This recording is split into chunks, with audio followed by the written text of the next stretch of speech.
Alors bonjour mes frères et mes sœurs, et à tous ceux qui vont m'écouter sur le net. C'est important, on fait la dernière étude sur l'œuvre complète du salut divin. Et dans ce que je vais vous dire ce matin, ce sera un tournant, un petit peu la récapitulation de l'Apocalypse. Parce que c'est un livre qui normalement devrait être lu dans les églises, mais il est très difficile à commenter, très difficile. Mais en prédication comme ça, vous allez peut-être mieux saisir et mieux comprendre. C'est le dernier point de ce texte. Or, c'est par lui que vous êtes en Jésus-Christ, qui, par la volonté de Dieu, a été fait pour nous sagesse, justice, sanctification et rédemption finale. Et c'est le dernier point ici, la rédemption, ce n'est pas pour la terre, c'est pour après, quand on sera avec le Seigneur. C'est notre héritage qui va nous être donné. Alors Jésus fut effectivement, il a été fait pour nous, rédemption finale, par sa résurrection et son ascension dans la gloire. C'est parce qu'il est ressuscité, c'est parce qu'il a été élevé, que le Père lui a dit, voilà tout l'héritage que tu pourras donner à ton épouse. Cette épouse, dans le ciel, aura tout l'héritage de ce que je vais vous parler maintenant. Alors, il est peut-être nécessaire, mes frères et sœurs, de faire nous-mêmes un examen de lucidité pour savoir si nous sommes bien dans la vraie foi évangélique. C'est important ce que je vous dis, parce que c'est Paul qui l'a écrit aux Corinthiens, au chapitre 13, 2 Corinthiens, chapitre 13 et verset 5. Éprouvez-vous vous-même, testez-vous vous-même, c'est pas moi qui vais vous tester, c'est vous. Moi-même, je dois me tester pour savoir si je suis dans la vraie foi évangélique. Parce que si ma réponse est oui, alors j'ai part à l'héritage. Et il est important que nous puissions être honnêtes, vraiment. C'est pour ça que c'est un examen de lucidité. Ce n'est pas une introspection pour me faire du mal, c'est un examen pour voir si depuis que j'ai donné mon cœur à Jésus, les fruits de ma foi sont là dans ma vie. Ou s'il n'y en a eu que quelques-uns fruits et pas les autres. Alors, je reviens vers le Seigneur et je dis, voilà Seigneur, les temps sont difficiles, sont compliqués.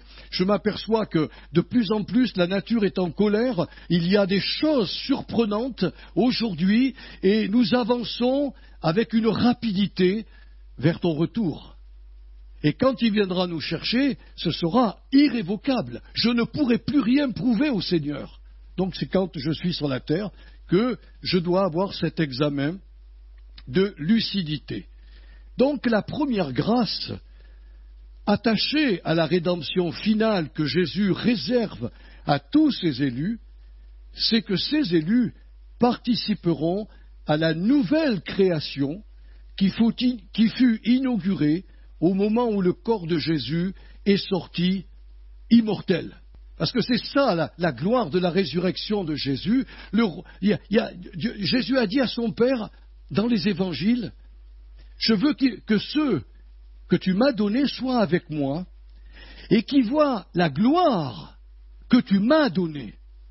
Ce qui veut dire qu'il y a une gloire qui appartient à Jésus-Christ, l'unique Jésus-Christ, qui d'ailleurs nous a dit dans la Bible, il a été notre Créateur et c'est pour lui qu'il nous a formés. En réalité, toute l'humanité lui appartient. Et il a dû venir pour la racheter. Moi, je crois que potentiellement, l'humanité est sauvée. Le seul problème, c'est qu'il nous envoie prêcher la bonne nouvelle. Et il y a des gens qui vont dire, foutaise, c'est une blague, c'est des contes de grand-mère, ou pour les enfants. Et il y en a qui vont dire, il a fait ça pour moi, je crois en lui. Et ils deviennent des élus, parce que le mot élu dans la Bible veut dire choisir. Donc Dieu propose à toute l'humanité qui a été potentiellement sauvée en Jésus de faire un choix. J'accepte le Christ ou je le rejette. De mon choix dépendra mon éternité. Vous le comprenez? Donc, le corps immortel que Jésus a obtenu par sa résurrection, eh bien, ce corps-là, mes frères et sœurs, nous l'aurons, nous aussi, immortel. Il n'en fut pas de même pour toutes les résurrections, je vous en ai parlé un petit peu, les résurrections qui ont eu lieu dans l'Ancien Testament, par les mains de Jésus et par aussi le ministère des apôtres, tous ces gens ressuscités ont dû remourir, enfin excusez-moi de vous dire ce terme, mais comme ils étaient attachés à cette première création qui était sous la malédiction de Dieu, bien qu'ils furent ressuscités, ils sont morts à nouveau. Pas le Christ. C'est pour ça que Dieu lui dit, je t'ai engendré aujourd'hui par ta résurrection, et tu deviendras le premier-né d'entre les morts. C'est extraordinaire, mes frères et sœurs. Et ce qui est formidable, c'est que pour les chrétiens aujourd'hui, les véritables chrétiens, qui décèdent, ils vont directement au paradis, sans passer par le séjour des morts, c'est-à-dire l'endroit où vont tous les morts non-croyants. Il y a un endroit qui s'appelle le séjour des morts, et pour nous, c'est une gloire. Hein. Dès que nous fermerons les yeux sur cette terre, nous les ouvrirons pour être accueillis par Jésus dans le paradis. Le paradis, c'est temporaire, mais c'est quand même un lieu, de délices, hein, où nous jouirons de l'immortalité déjà, dans la présence de Jésus et de tous ceux qui ont cru en son œuvre rédemptrice. On retrouvera des amis, on retrouvera tous les héros de la foi, on les verra. Qu'est-ce que mon cœur va bouillir de joie quand je vais rencontrer Paul, cet érudit que j'aime parmi tous les apôtres. C'est un type qui a eu quand même toutes les grandes révélations.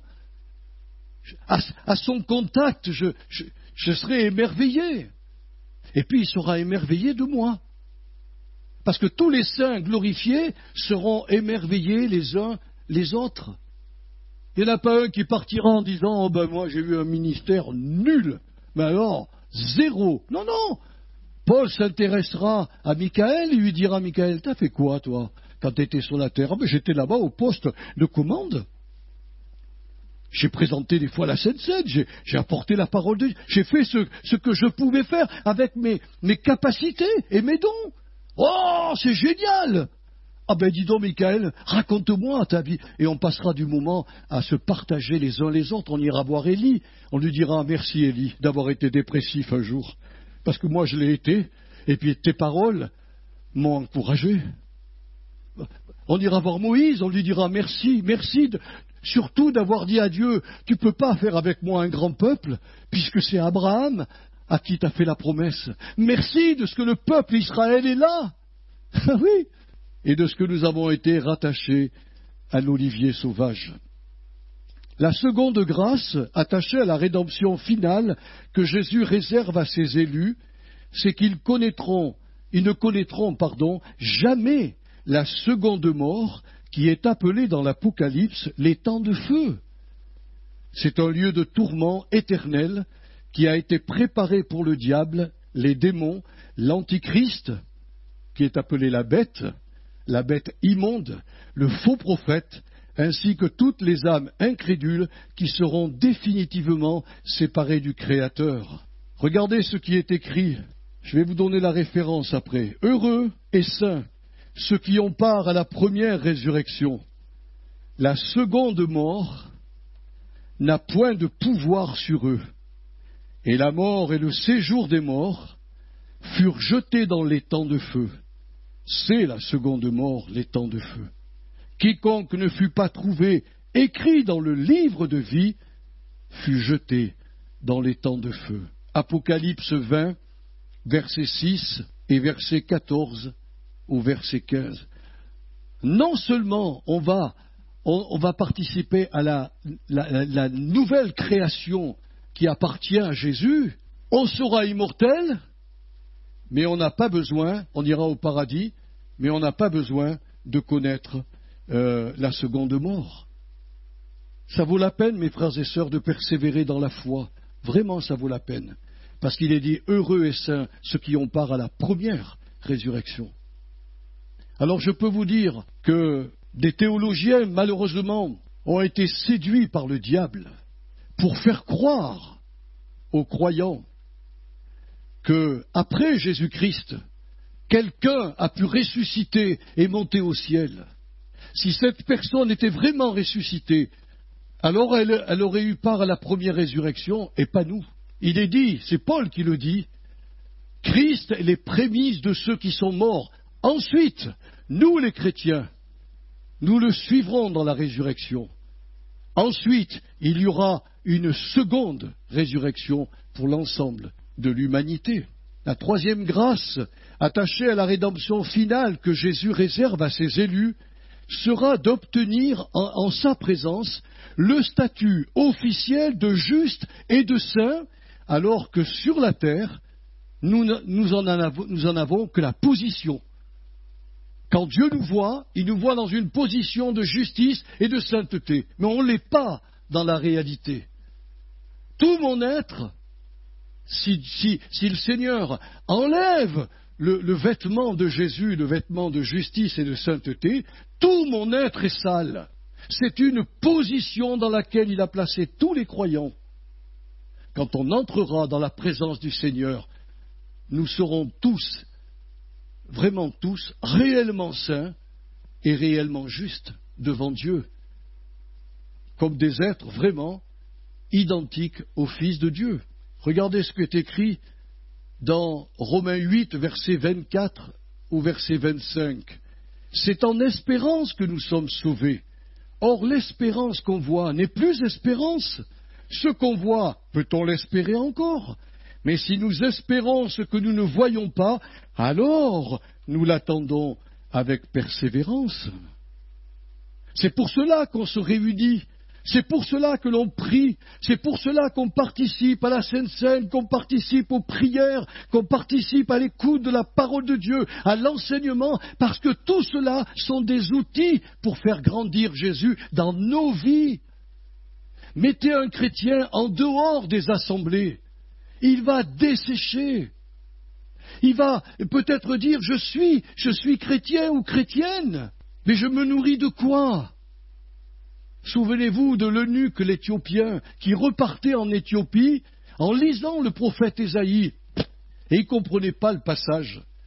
Voilà Philippe qui est envoyé par le Saint-Esprit, il monte avec lui dans le char et il lui pose une question fatidique comme à nous. Est-ce que tu comprends ce que tu lis? Vous savez quelle a été la réponse de cet homme pieux? Il a dit comment puis-je comprendre si personne ne me guide?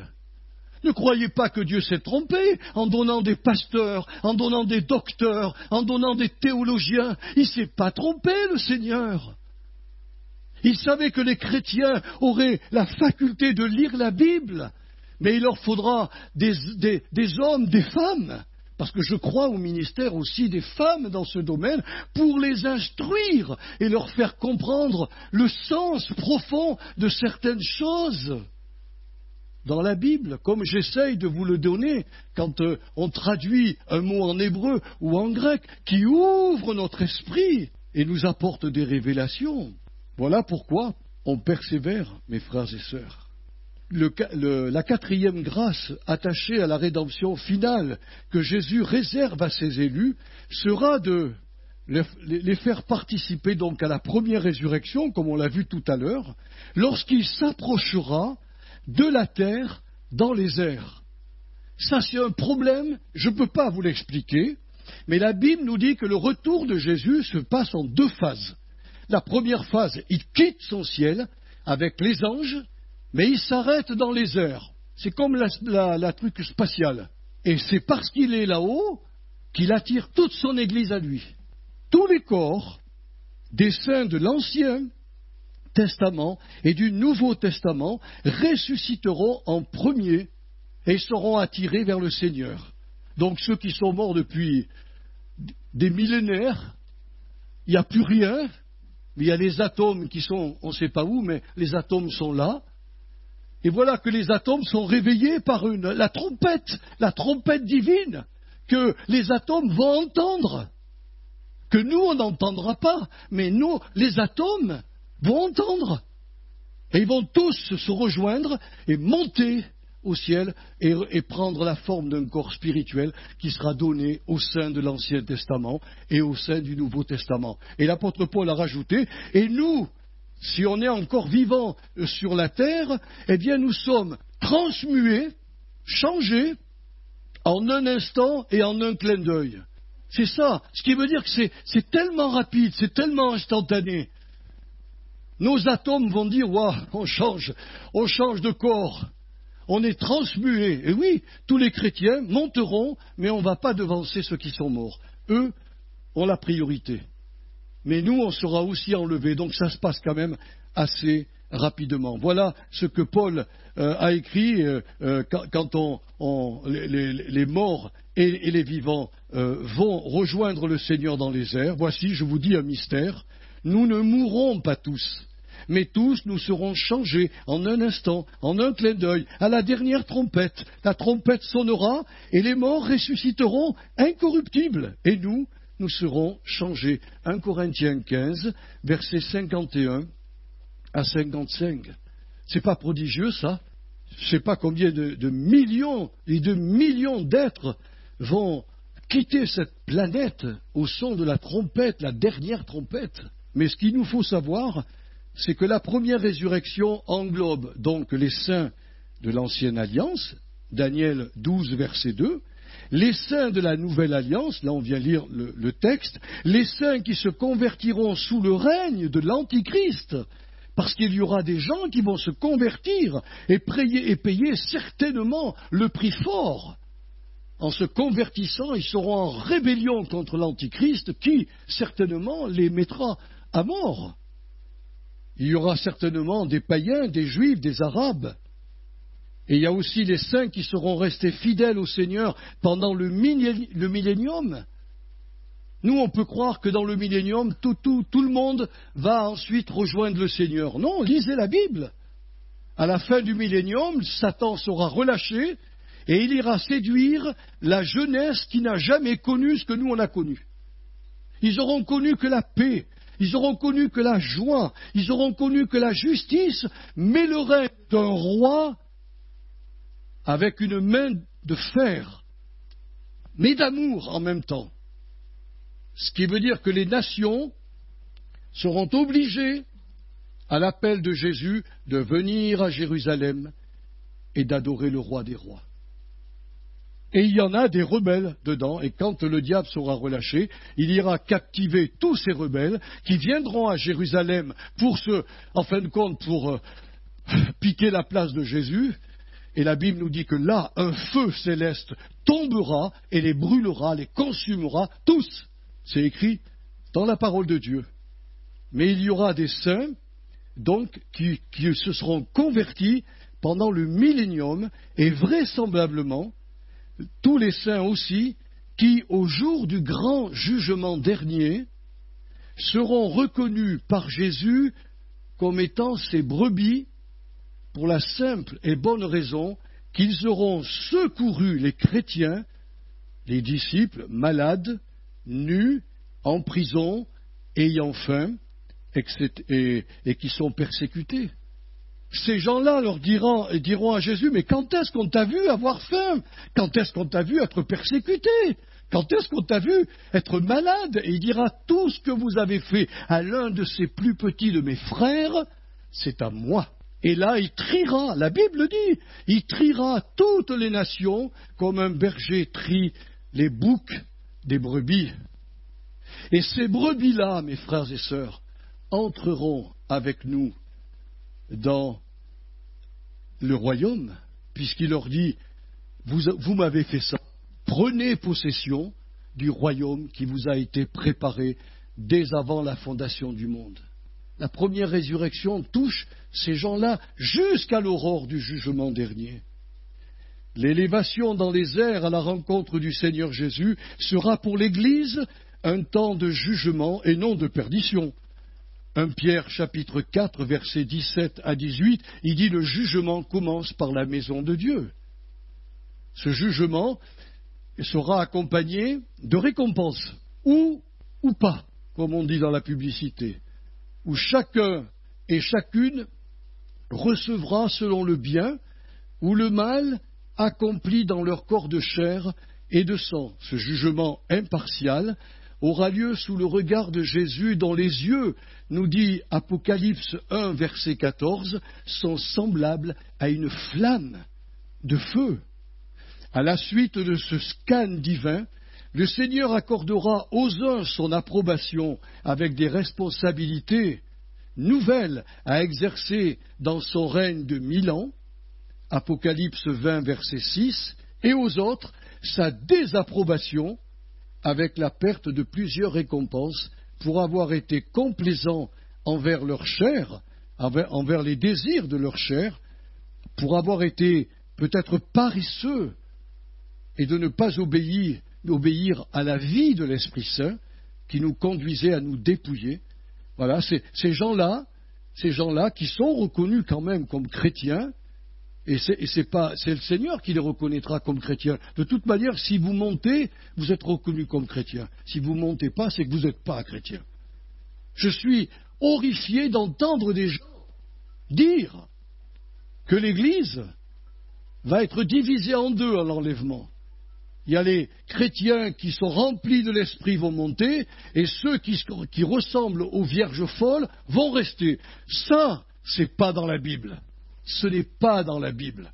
Les 10 vierges sont en rapport avec Israël, elle n'a rien à voir avec la vie de l'Église, pour la simple et bonne raison. Vous savez pourquoi? Je vais vous le dire, frères et sœurs.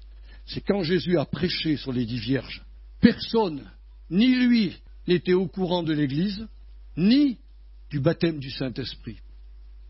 Donc, en parlant aux 10 vierges, il ne parlait pas du baptême du Saint-Esprit, il ne parlait pas de ça, il parlait d'Israël qui allait se retrouver à la fin des temps divisé en deux. Ceux qui vont être le vrai Israël et le reste qui ne se seront pas courbés devant le Seigneur, ne l'auront pas reconnu comme leur Créateur. Il faut remettre les choses à leur valeur, parce qu'on met des culpabilités sur les chrétiens. Imaginez qu'aujourd'hui, quelqu'un se convertisse. Et demain, Jésus revient. Alors, comme il n'a pas été formé, celui qui s'est converti, il ne part pas. C'est stupide, c'est faux. Qu'est-ce qu'on fait des ouvriers de la dernière heure? Et ils ont eu la totalité de leur salaire. Il faut lire la Bible avec les yeux spirituels, avec la compréhension de l'amour de Dieu. Tous les véritables chrétiens, qu'ils soient des enfants nouveau-nés, qu'ils soient des adolescents, qu'ils soient des adultes, qui sont chaotiques ou qu'ils soient des vieux routards marchant dans la sainteté, tout le monde s'en va. Et c'est là qu'il y aura un tri. Et le Seigneur demandera des comptes à ceux qui n'auront pas mis en œuvre la parole de Dieu, surtout dans le pardon. Comment on peut dire, des divisions qui auraient pu se produire et qu'on aurait pu tout réparer. Ils rendront compte pourquoi tu n'as pas pardonné, pourquoi tu as fait cela et pourquoi tu n'es pas revenu. Tu vois, ton attitude te prive d'une part de ton héritage. Relisez la Bible. C'est écrit noir sur blanc dans la Sainte Écriture. Alors, ceux et celles qui seront honorés dans le tribunal du Christ et récompensés par le Seigneur verront leur corps spirituel briller d'un éclat tout particulier. Je vous donne les textes, vous les lirez. Daniel, chapitre 12, verset 3. Matthieu, chapitre 13, verset 43. Matthieu reprend exactement ce que dit Daniel. 1 Corinthiens 15, versets 40 et 41. Oui, les frères et les sœurs qui auront fait des choix, qui leur ont coûté, qui auront servi le Seigneur, ils se sont privés de certaines choses légitimes, brilleront comme les étoiles du ciel. Je pense à tous ces chrétiens qui, dans toutes les assemblées de Dieu ou dans les œuvres, sont engagés à servir le Seigneur et à faire du bien à leurs semblables. Ils n'auront pas qu'un corps glorifié comme les autres, mais un corps qui brillera. Ce qui veut dire que des saints qui brilleront comme ça seront vus parmi les saints. Moi, je pense que Moïse, Élie, tous les serviteurs de Dieu, toutes les servantes, les diacres, les diaconesses, tous les chrétiens engagés qui ont servi leur Seigneur et qui se sont privés de beaucoup de choses légitimes, mais qu'ils ont préféré, un peu comme cette veuve qui s'appelait Anne, à la mort de son mari. Elle a dit, est-ce que je me remarie ou est-ce que je sers le Seigneur? Eh bien, elle a dit, puisque mon mari est parti, je vais maintenant aller au temple et me consacrer au temple. Et vous savez la joie qu'elle a eue? C'est que quand le Fils de Dieu est venu à 8 jours être présenté au temple, Anne était là et elle a pu voir le Sauveur de ses propres yeux. Vous vous rendez compte, la gloire qu'elle a reçue, ça vaut la peine de s'engager, ça vaut la peine de faire des sacrifices. Ça vaut la peine de dire, Seigneur, oui, je sais que j'ai droit à ça et ça, mais je vais moins en profiter pour me consacrer à toi. Et Dieu dit, c'est bien, tu verras que les récompenses au ciel seront immenses pour toi. Que le Saint-Esprit nous aide à comprendre ces choses.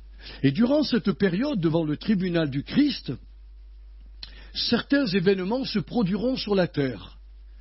Tout d'abord, Dieu va soulever 144 000 Juifs avec une mission, certainement de protéger les nouveaux croyants pendant le temps de la période de l'Antichrist, parce qu'eux-mêmes se convertiront et seront comme des frères et des sœurs anciennes qui les protégeront et les garderont. Ensuite, il y aura, au moment de la première résurrection, c'est comme un ascenseur, hein, au moment de la première résurrection, l'Église monte et l'ascenseur du diable descend. On est appelé à monter vers Jésus, et la Bible dit qu'à ce moment-là, le diable est précipité sur la terre avec ses démons. Il quitte les lieux célestes, c'est Jésus qui le pousse à un coup de pied, il le pousse, il descend sur la terre avec ses démons. C'est pour ça que la Bible nous parle que 3 malheurs vont être là pour les nations qui vont vivre ces moments qui seront pénibles. Ce sera alors le début du règne de l'Antichrist, qui durera 7 années, cet adversaire appelé la bête, qui s'élèvera au-dessus de tout ce que l'on appelle Dieu ou de ce qu'on adore. Donc, c'est-à-dire, il se lèvera sur le temple mondial de toutes les religions en se proclamant être l'incarnation de toutes les religions. C'est pour ça qu'il est appelé l'Antichrist, celui qui s'oppose, qui prend la place du vrai Christ. Mais il ira séduire toutes les nations avec le faux prophète. C'est l'homme du péché, sans foi ni loi, le fils de la perdition, qui fera venir sur la population mondiale 3 grands malheurs. Je vous donne les références. 2 Thessaloniciens 2, versets 1 à 12, Apocalypse 8, verset 13, chapitre 9, verset 12, chapitre 10, verset 14. Cette période, décrite dans l'Apocalypse comme la grande tribulation, verra apparaître aussi 2 témoins. Alors on ne sait pas si c'est Moïse ou Élie, mais 2 témoins venant du ciel, prophétisant pendant 1260 jours, 42 mois, ou 3 ans et demi, si vous préférez, ayant le pouvoir de faire tomber le feu pour consumer leurs ennemis.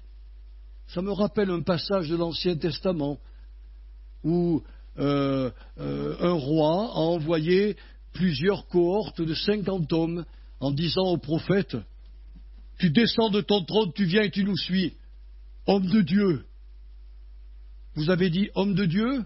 Si je suis vraiment un homme de Dieu, que le feu descende et vous consume. Lisez l'histoire. Ils ont été en cendres. Le roi, il envoie une autre délégation, identique. Ils sont consumés par le feu. Et la 3e délégation, le gars, il dit, écoute, prophète, s'il te plaît, je suis envoyé par mon roi, viens le rencontrer. Il ne lui a pas donné d'ordre. Il lui a dit, je viens avec toi. Il a eu la vie sauve. Vous voyez que l'humilité précède la gloire et empêche beaucoup de choses. Mais ces gens-là vont avoir le pouvoir de consumer leurs ennemis, de fermer le ciel pour qu'il ne tombe plus de pluie, de changer l'eau en sang et de frapper la terre de toute espèce de plaie selon leur volonté. confondant ainsi le pouvoir satanique de l'Antichrist. Qu'est-ce que je suis heureux de savoir que Dieu lui fiche la pagaille. J'avais jamais fait attention quand j'ai préparé ces textes pour vous. J'ai eu mes yeux ouverts. Pendant 3 ans et demi, il va souffrir, l'Antichrist. Parce qu'il ne pourra pas égaler ces prophéties et ces miracles que feront ces 2 témoins du Seigneur. Après avoir accompli leur mission céleste, ces 2 témoins seront mis à mort à Jérusalem et leurs corps exposés pendant 3 jours et demi devant toutes les caméras de la terre. Et au bout de ces 3 jours et demi, ils ressusciteront devant toutes les télévisions mondiales et ils s'élèveront vers le ciel comme Jésus est monté, quand Jésus a réintégré sa gloire. C'est écrit dans Apocalypse 11, versets 1 à 14. Il est fort probable qu'à la vue de leur ministère puissant et de leur élévation dans la gloire, le véritable Israël de Dieu se convertira, ainsi qu'une multitude d'Arabes, leurs frères de sang. Parce que ce seront des événements, mes amis, qui vont marquer le monde. Et quand on verra l'Antichrist faire ces faux miracles, ils seront dénoncés par ces 2 témoins. On leur dira, c'est un peu comme les prophètes de Baal, la même chose, mais criez plus fort. Peut-être qu'il dort, peut-être qu'il est en voyage, feront les mêmes choses. Et eux, ils diront, Seigneur, avec le pouvoir que tu nous as donné, le feu descend, et puis leurs ennemis seront consumés. Il va se passer des choses sur la terre. Nous, on ne sera plus là, heureusement. Mais des choses terribles. La Bible appelle ça les 3 malheurs. Ça veut dire ce que ça veut dire, mes frères et mes sœurs. C'est alors que la coupe de la colère de Dieu, 3 fois saint, s'abattra sur le monde déchu et rebelle, et que par son divin retour, le Seigneur Jésus mettra un terme à cette situation catastrophique. La Bible nous dit que s'il ne venait pas, la terre serait complètement détruite. Donc il va se passer des choses vraisemblablement au niveau d'attaques nucléaires. Certainement, il y a un des prophètes qui a dit que quand il a vu le monde s'enflammer, les yeux des gens tomber en poussière, leurs yeux tomber en poussière dans leurs orbites. C'est le signe vraiment d'une attaque nucléaire puissante. Ce qui s'est passé à Hiroshima et Nagasaki, c'est ça. Mais on a la possibilité aujourd'hui de produire 100 fois plus, 1000 fois plus l'impact de la bombe d'Hiroshima et de Nagasaki. Ce sera donc le jour de la parousie de Jésus, c'est-à-dire de sa présence réelle avec tous les anges du ciel et tous les saints. L'apparition du Seigneur Jésus triomphera du pouvoir néfaste de l'Antichrist par le souffle de sa bouche et aux séductions du faux prophète. Il les jettera lui-même, vivants, dans les temps de feu et de soufre. Apocalypse 19, versets 1 à 21. Puis un ange, un simple ange, saisira le dragon, le serpent ancien, qui est le diable, avec tous les démons, et les rendra inactifs pendant 1000 ans. 1000 ans. Apocalypse 20, versets 1 à 3. Ceux et celles qui auront été mis à mort lors de la grande tribulation, ceux et celles qui se seront convertis au christianisme sous le règne de la bête immonde, ainsi que ceux et celles qui auront été fidèles à Jésus pendant le millénium, rejoindront l'épouse du Christ. Et je me suis posé la question, si c'est bien le cas, si ce que je vous dis est en conformité avec la pensée de Dieu, alors les noces de l'agneau ne pourront avoir lieu qu'une fois que tous les saints seront réunis, une fois que toute l'épouse sera réunie. Je ne sais pas le moment exact, mais pourquoi ne serait-il pas à l'aurore de l'état parfait? C'est possible. Apocalypse 19, versets 1 à 10, il est décrit le repas, les noces de l'agneau. Ce qui est époustouflant, c'est que pendant le règne messianique de Jésus, les hommes les femmes, les enfants, les personnes âgées pourront vivre 1000 ans sans que la mort physique et biologique ne les touche, comme c'est le cas aujourd'hui. Le prophète Ésaïe a dépeint ce temps particulier de la manière suivante. Je vous donne la référence, c'est Ésaïe 65, verset 8, puis les versets 18 à 20. Il n'y aura plus ni enfant, ni vieillard qui n'accomplissent leur jour, car celui qui mourra à 100 ans mourra jeune, et le pécheur âgé de 100 ans sera maudit.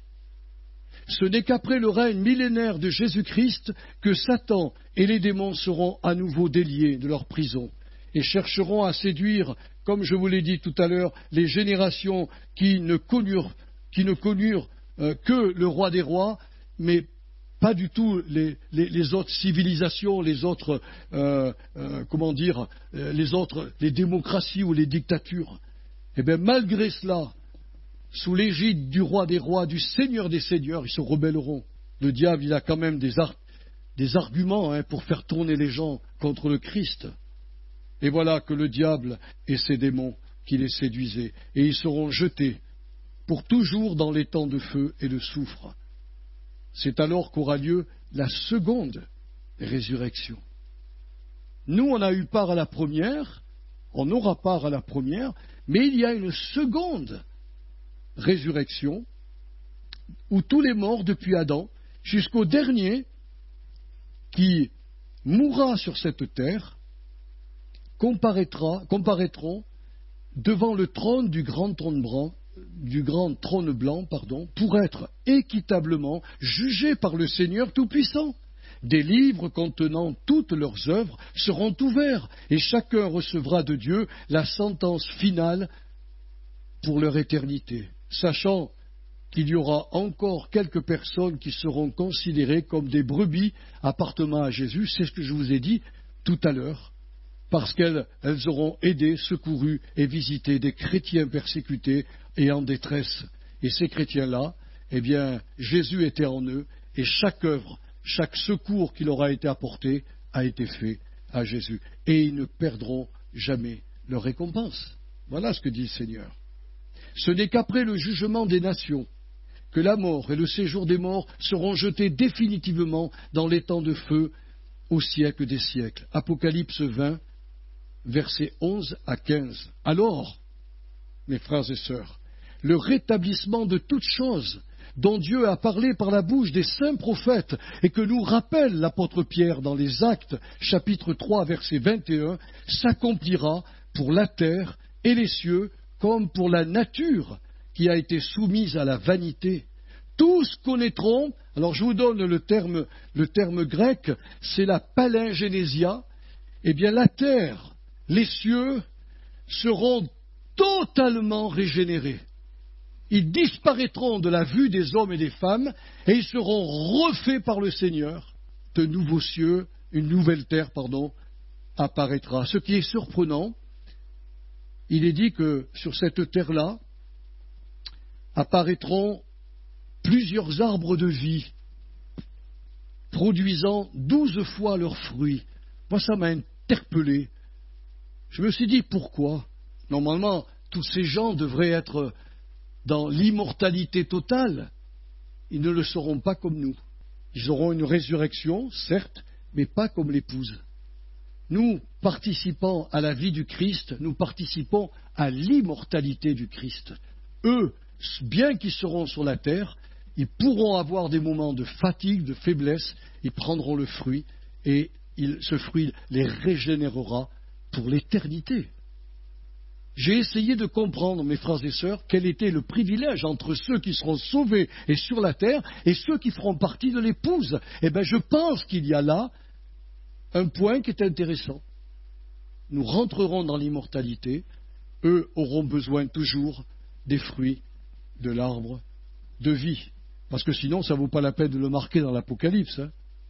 Alors descendra du ciel la nouvelle Jérusalem, l'habitation de l'épouse du Christ, revêtue comme son divin époux de la sainteté parfaite et de l'immortalité. Si vous voulez voir sa description qui est impressionnante. Alors lisez Apocalypse 21, versets 9 à 27. Des portes taillées dans des perles, des portes géantes. Aujourd'hui, sur la terre, les hommes se battent pour avoir des perles précieuses.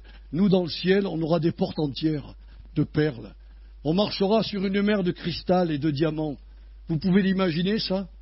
Tout ce que les hommes sur la terre ont voulu et se sont battus, se sont entretués, ont fait la guerre, ont rendu les gens malheureux, sera donné à l'épouse. Tout sera précieux.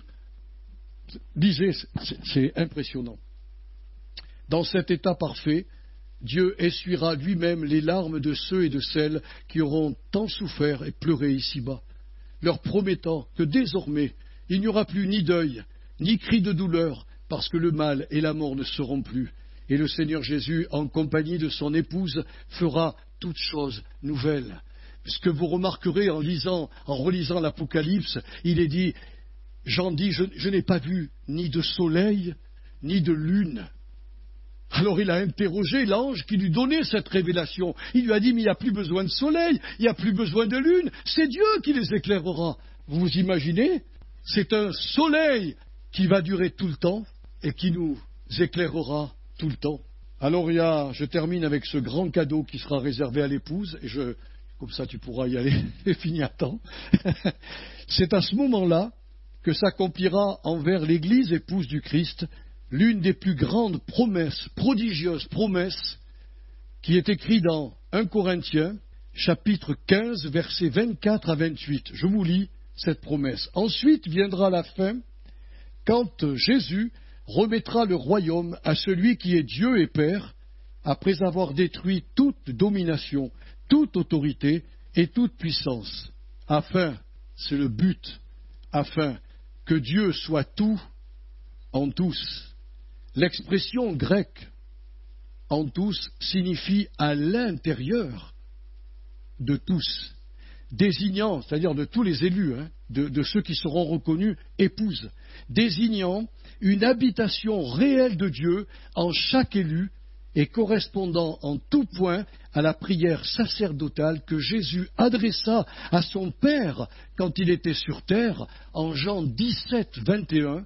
Écoutez bien, il a dit à son Père, « Comme toi, mon Père, tu es en moi et moi en toi, je veux que eux aussi, mes élus, soient en nous. » Et la préposition « en nous », c'est à l'intérieur de nous. Méditez là-dessus.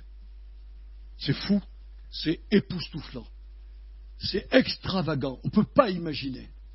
Dans ma petite tête, j'ai compris que le Père serait toujours le Père, le Fils serait toujours le Fils, l'Esprit Saint serait toujours le Saint-Esprit, mais il rajoute dans la Trinité, dans la divinité, il ajoute l'épouse de son Fils. Ce qui veut dire qu'on sera toujours des êtres individuels, mais remplis de Dieu, comme Jésus est rempli de son Père. Vous pouvez imaginer ça? Alors, je termine par cette parole. Toutes ces grâces sont réservées à ceux et à celles qui auront été sur la terre les vrais disciples de Jésus. Il faut dire les choses. Alors à nous de nous sonder, de sonder nos cœurs, comme je vous l'ai dit au début de ce message, pour savoir si nous vivons dans la vraie foi, si nous portons les fruits de cette foi. Sinon, nous sommes toujours à même à revenir vers le Seigneur pour lui dire, écoute, il y a des choses que je n'avais pas saisies, mais tiens, aujourd'hui, il y a une lumière qui s'allume en moi. Aide-moi, Seigneur. Aide-moi, je veux faire partie de cette épouse.